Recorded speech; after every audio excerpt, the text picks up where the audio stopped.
knockoffs. Could there be anything more indiscriminate than a noticeable knockoff Navidad? Why read Pokemon manga, play Pokemon, and watch Pokemon, eating requeijão Cheetos? Because importing snacks from Japan is expensive, and that Brazilian soda isn't around anymore. If you can replace that with Brasimon, play Telefang, and watch Dogmons, eating a $1 less wavy styrofoam. Porque nada é bom por ser parecido com algo melhor? Oh, yeah. But be it the game that shamelessly steals the wall from Attack on Titan, or the Pokemon Horseradish with 500 legendaries walking the map, seeing how they'll copy the next fad is fascinating.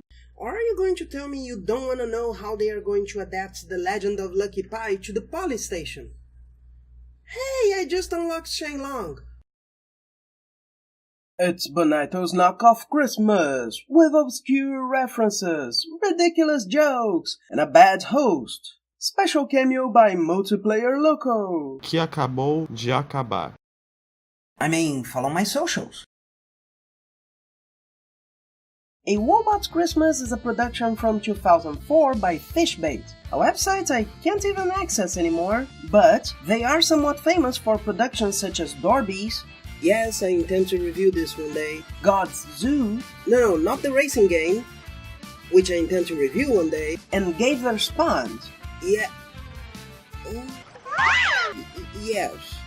Someday. As far as I know, they are a group that produces gospel music and some shorts with similar motivation. And Wobots are not an exception. Yes, if there's something I hate, it's cartoons that try to indoctrinate children.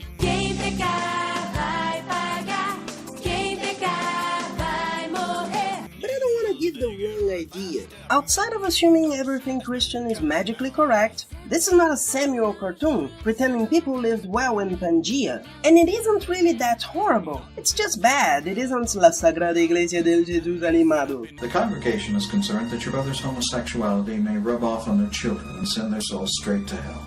And as far as I know, they have never had Sam Rausvit's attitude of saying he doesn't care and then taking down videos from YouTube.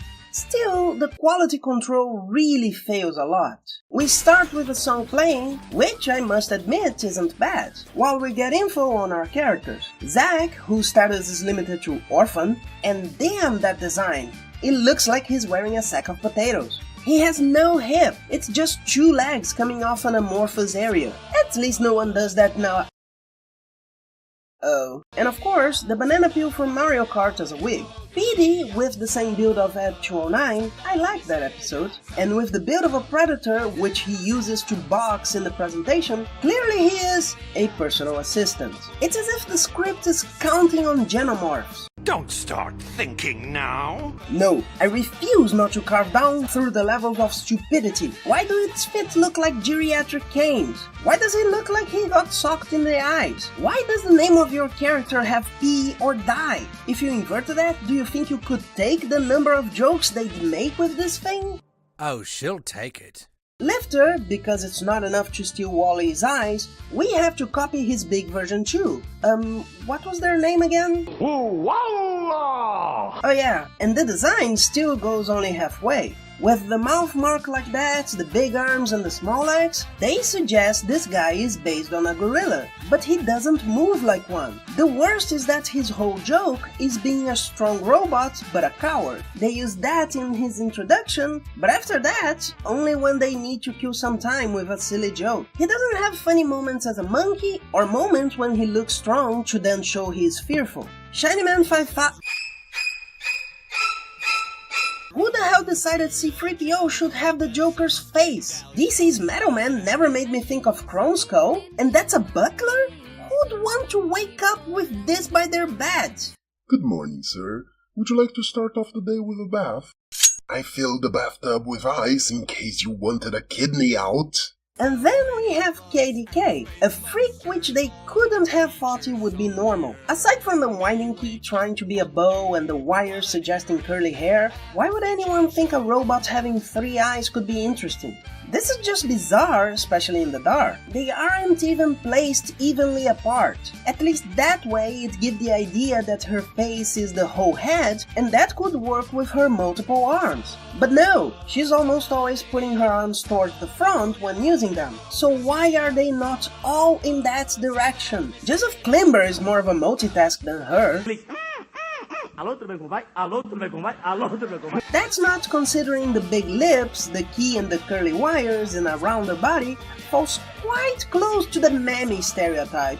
Maybe they were just thinking of a living hairdryer, at least it's less racial than Rosie. And she's followed by a hanger from Monster Rancher, but naked and with Linus's hair. This rejected prototype doesn't work because, despite being smart, its head is too big for its body.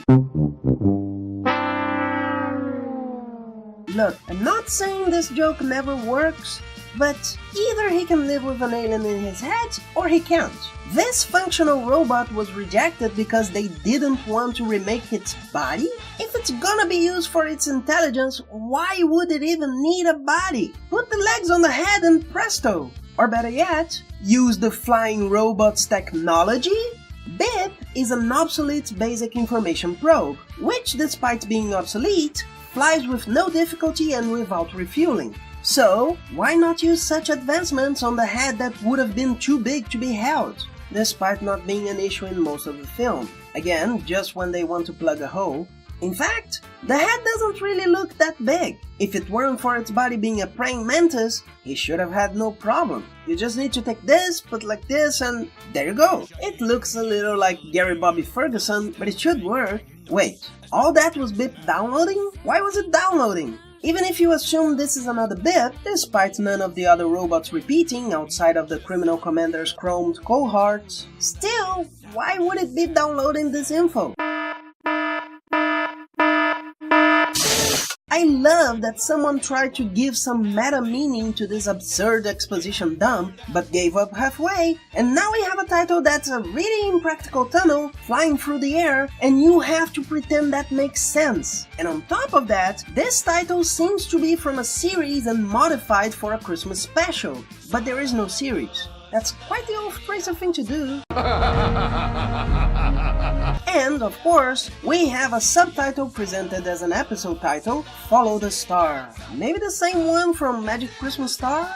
Apparently, we're in a floating city. No, the ones in the Jetsons had pillars, but the city does give me quite the Cassiopeia vibe, and we get through the city with no more than 4 cars in a scene, while we hear the radio at the same time talking about Metropolopod, a giant empty metropolis.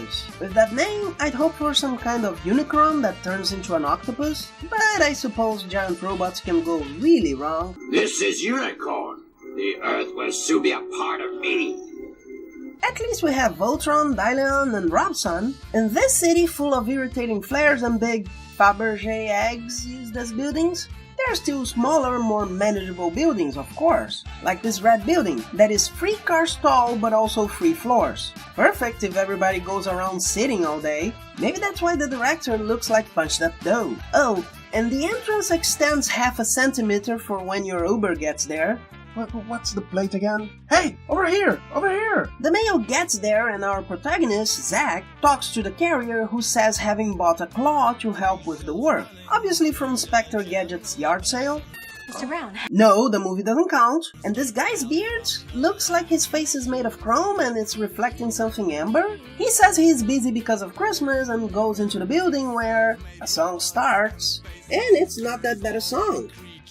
If it weren't about forced labor and overtime, unpaid, by children who are orphans. And that's while Mr. Spacely shows a whip and makes reference to Oliver Twist. Look at this! There are kids sweeping in circles, hanging in trapeze, and why are they still using coal? A holiday made for the rich, and if I had a single wish, I'd wish it all away. Yeah, it makes sense. We all know that douchebag that has nothing to do and complains about useless things.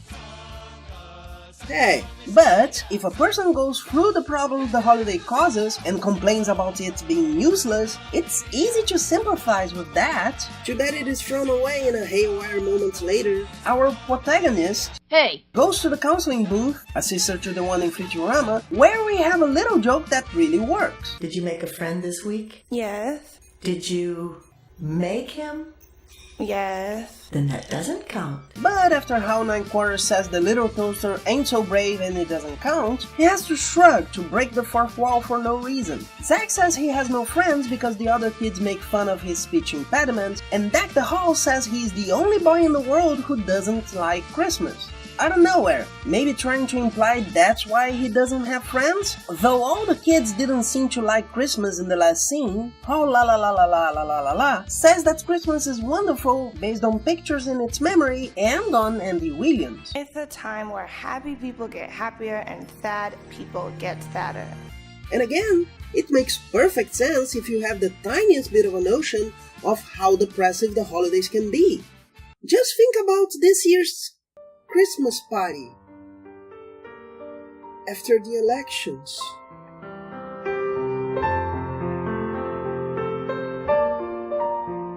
But the booth treats him like her suicide sister would. Maybe it's a hentai booth? However, that's not enough, because someone says the director is waiting for him.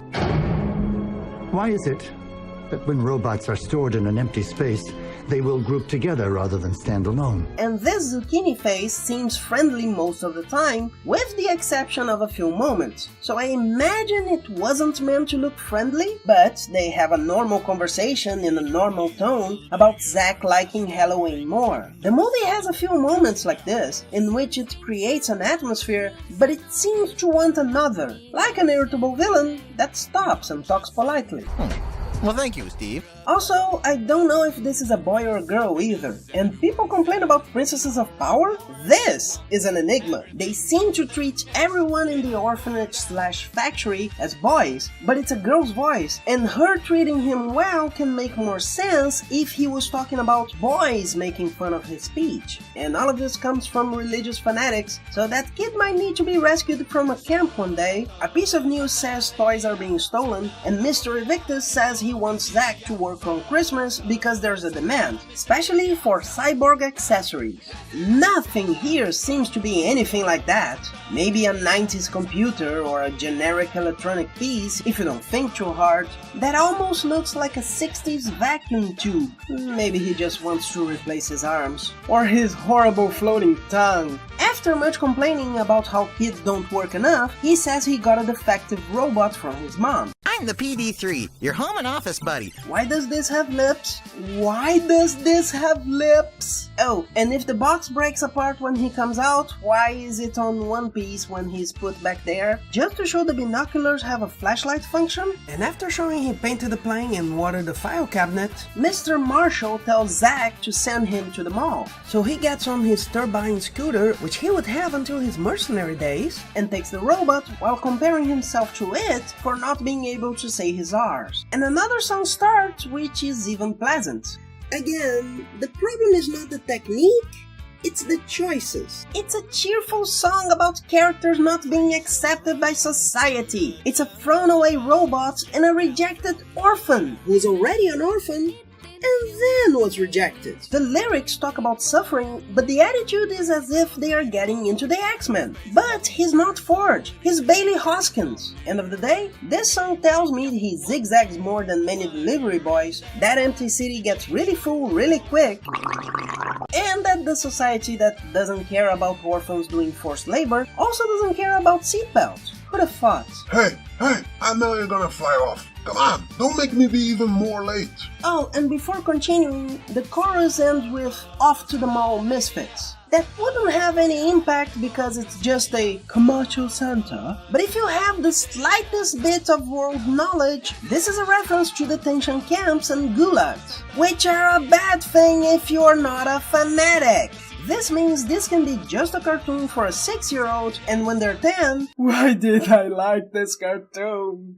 Am I a monster? The boy that doesn't follow the street suddenly stops when a truck crosses his path and decides not to zigzag anymore, going through an alley. An alley in a city so far without floor, and the robot changes his voice. Yeah.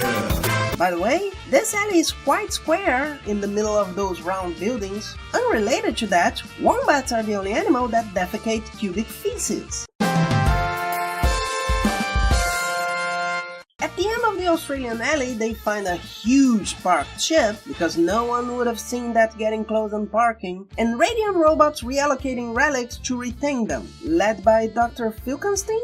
No, he's just a knockoff, like that Hannibal hack.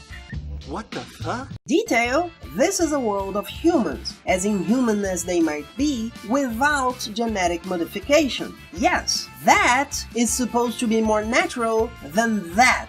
So why does he have green skin, or a nose and ears of a bat? Who the hell thought the master from Soul Hunter had a normal head? I know, visual exaggeration to convey the personality, but Filkenstein seems more human. Damn, Sally looks more human. Jack, no, you know what? Jack Skellington, with a pumpkin on his head and on fire, seems more human than this. That's without considering he's the only cyborg in the cartoon, and he's a thief, so he mustn't pay for the equipment. Who the hell is buying all those parts? Anyways, he makes the robots chase the kids to the opening song, which he's going to interrupt with a not-so-bad joke, but that does take me off the chase.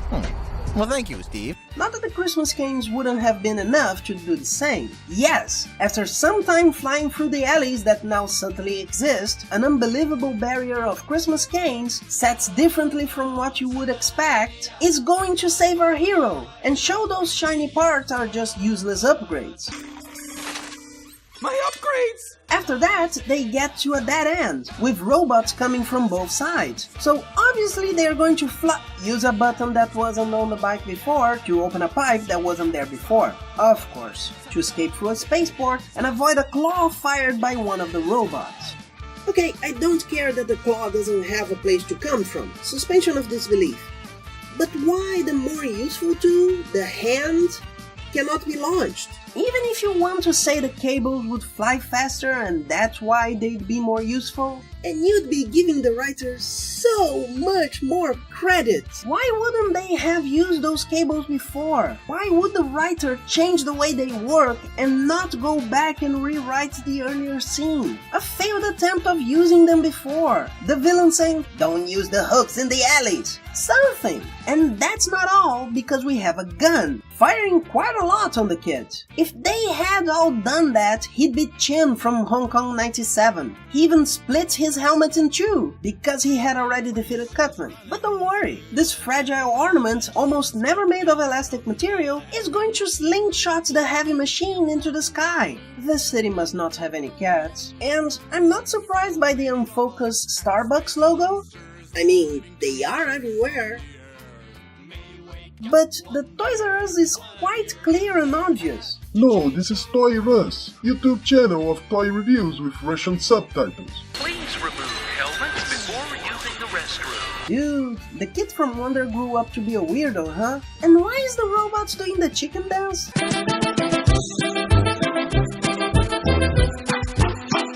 Zach literally acknowledges the robot saved his life and still takes it to the store, they go by the movie calling the audience imbeciles. And they sit in the returns area when decides to badly animated men towards them and brag. I performed heart surgery on the president, and I invented chopsticks. Again, the problem isn't exactly quality, but quality control. A lot of stuff here would work if it weren't for the choices surrounding it all. The Return Lady is one of the best characters. She seems to be exactly like the movie wants her to be, both rushing and speaking somewhat technically, as well as uninterested in anything besides her obligations and a bit acid, earning her Garfield eyelids. But then, after this well-done showing of comical realism, we have to go back to the world in which returns are ground, melted, or just thrown away, and the decision is random. Eu vou apertar essas teclas aleatoriamente para descobrir. And a serving tray and a bell had a son, apparently, which is going to be thrown out until it's found by the Hunchback of Notre Dame. This is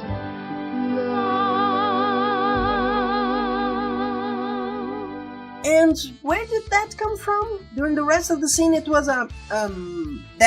The kid with a cleaning glove on his head looks through under the counter, despite being perfectly able to see from farther away a moment ago, while the robot is going to be melted and, if I pause on this frame, it looks like Pepsi Man's been to prison. But Super Saiyan Jimmy Fire decides to use his powers to save him, throwing himself on the conveyor belt and holding them with his feet on the outside. Let's ignore that in this time the robot's eyes should have fallen like collapsible camping cups on the bottom of the tunnel, because Silver Jeff the Killer pushes them in. He mustn't really care because he has melted a bunch already, and Zack can throw the robot arm to change where they're going. Floyd Belkin would have been proud. But instead of Meg in the garbage, they find something unexpected. Unless you remember 16 minutes ago. The other supporting robots come out of the trash, speaking bleak and heavy. Well, somebody didn't want you. If it weren't due to the waste of Illumina's interruption and the octopus being too colorful for the dark scenery, this could have worked. But Petey stealing Willy Wonka's joke would ruin it all anyways. Hurt this boy all you want, but hands off me! Wait a minute. Strike that. Reverse it. They introduce themselves to each other. 1111 falls back because his head is too big, despite him being sitting and having moved many times right before without any trouble, and they are taken to under the city, where the surface would have been taken by trash, but it's all too dark and shapeless to notice if you are not paying attention. And a reject from Reboot still lives here. Newcomers approaching! How do you know that before they get there? Did a message come up on the screen? After getting to an outhouse, they are welcomed by Rose's robot cousin. She takes them through Scraptown, while Zack's hand glitches through her claw, including a robot called Iceman just for Top Gun references, and music. This is Scraptown, Scraptown! Please tell me they throw knives at each other. In the song, they show Holy Crappenstein uses the robots there for his plans, but he says he can't use them as an army. And when he sees Zack wanting to go back to the orphanage, he decides to turn the children into an army of cyborgs to conquer the world. Of course! Old Bean? We're on a dump. What did you expect? Here, there's an interesting visual moment of him using his cane where his eyes should be. That's why I'm reluctant in just making fun of this cartoon, because clearly someone thought of this moment, which suggests the villain was insane enough to replace his eye for the one in the cane, or that this equipment isn't useless and works enhancing his sight somehow. Right after, we have a good pun too, so this movie could have been less bad. But then, the robo thugs that were going to get those complaining start going after all the robots. The coherence is lacking, but the movie uses this lack of cohesion as if it made sense to continue the story. The robots can run without any trouble simply because Get Them became Get Them All. For some reason. The unprepared robots and the human who hasn't eaten or drunk anything for hours walk on a desert. To remind us of this problem he didn't seem to have in the last miles, and Bip says to Lifter that he found a star, which he wants to follow, which makes 1111 complain, while floating above the ground. It's here that the story starts being more obvious about its Christian indoctrinating intentions. Following the star without a reason saves them. Zack thinks that it makes sense because he saw the sentence earlier, while the robots give actual reasons to go there, meaning being a source of light and possibly having a shelter, and 1111 rejects the irrational premise for being irrational, but ignores the rational ones, just saying it isn't a star, except that is exactly why you should follow it. Christian media, unfortunately, tends to confuse reason with faith, and that never helps. Faith, in my opinion, is a part of being human. That has nothing to do with religion, but with how you behave towards others. You can mistrust all, or you can have faith in those who haven't given you a reason to suspect them. Faith is not following blindly. The option cannot be based on visible motive. This is not the case. You need a shelter because you don't know when the script is going to force you to fall for no reason to pretend your head is too big, so go towards the light because you know they are usually put in places where people can live. And if the child doesn't know how to differentiate a light from a star, it is still not magic and is not going to bring you anything for Christmas. Please, this douchery of either religion or science is so stupid. No one is walking 2 hours to work every day to not use a car or a bus. No one is going back to making popcorn on the stove while there's a microwave. And no one is going to ask the corner burger guy to not store the food in the fridge. Follow whatever religion you feel is best.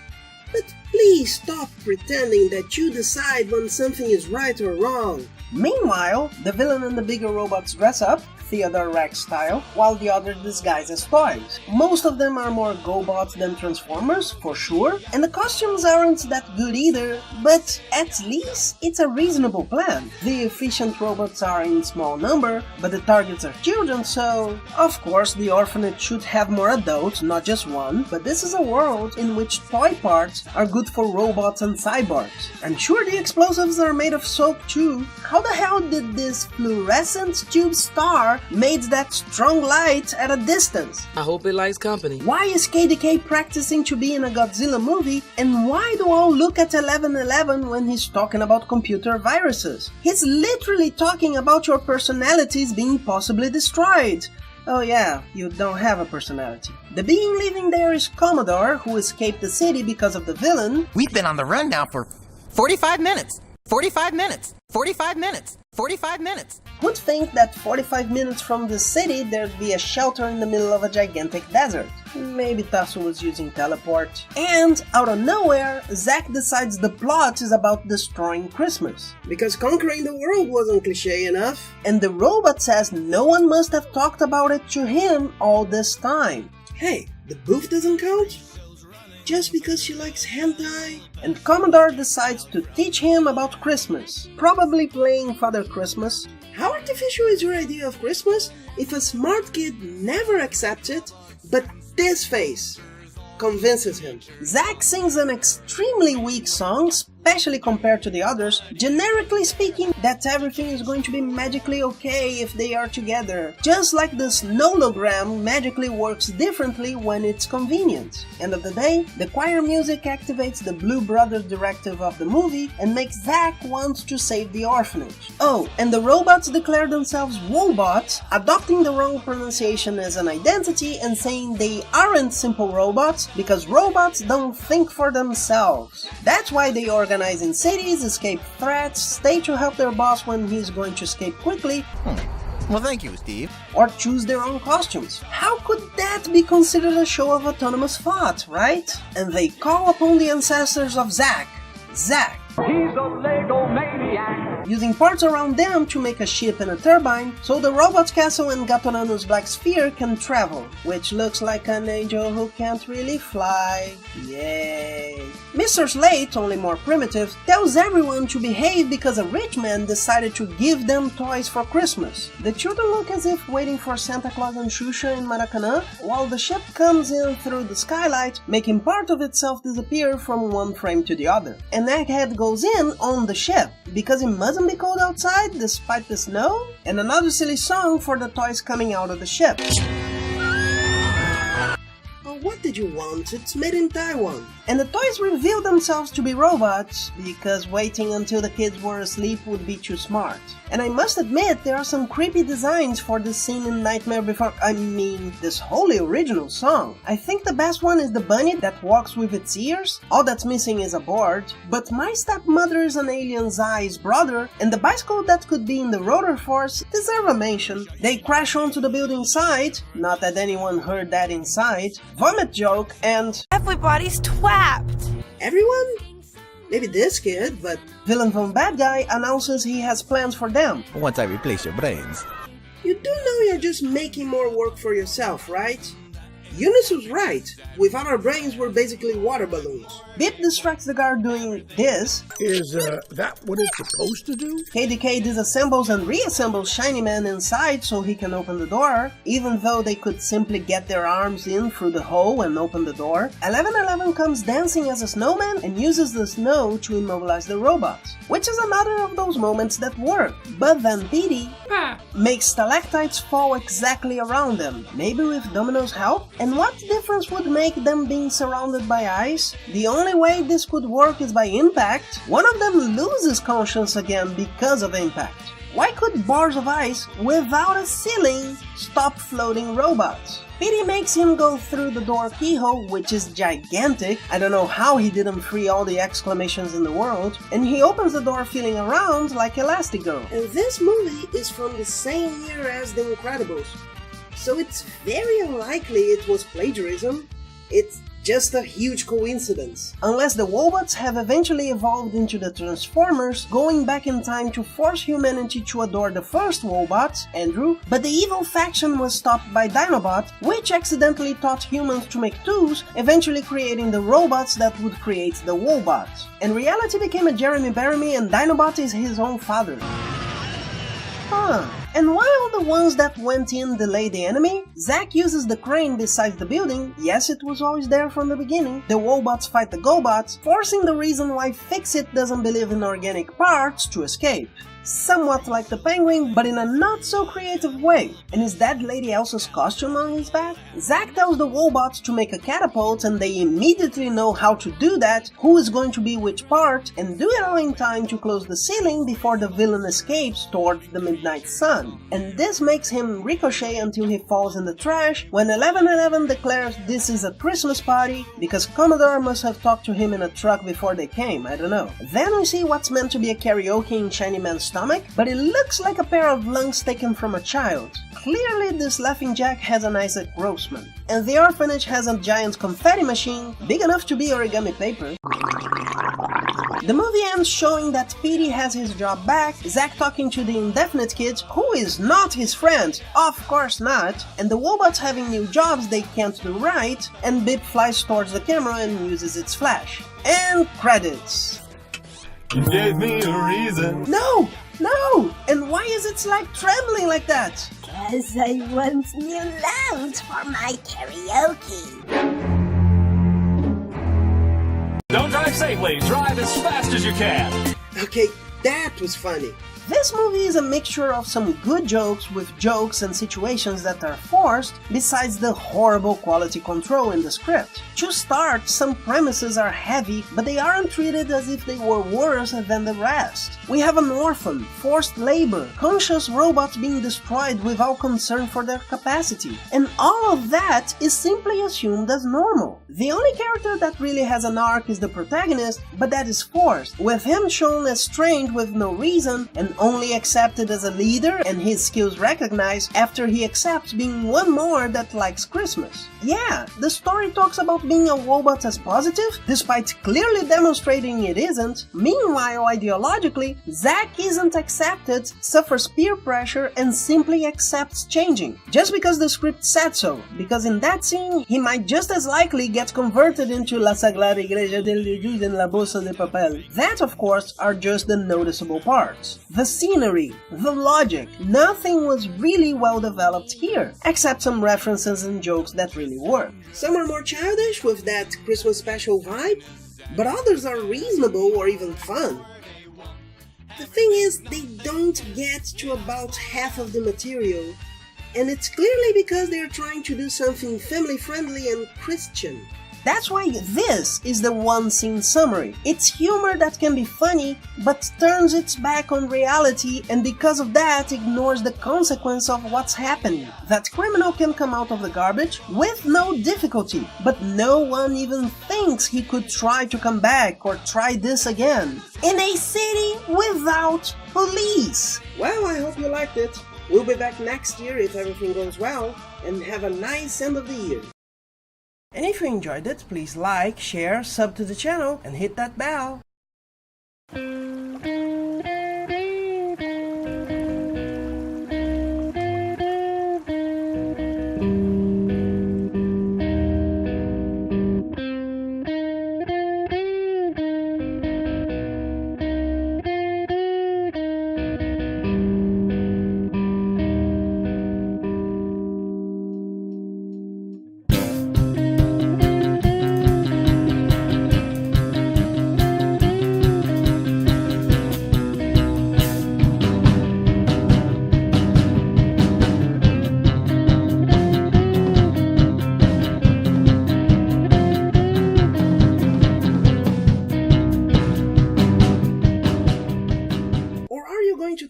you don't want to know how they are going to adapt the legend of Lucky Pie to the police station. Hey, I can unlock Shenlong. Floyd Belking would have been. You do know that you're just giving yourself more work to do, right? Eunice was right. Some are more childish with that Christmas special vibe, but others are reasonable or even... I have no memory. But others are reasonable or even fun. But they probably... God damn it. Well, I hope you liked it. We'll be back.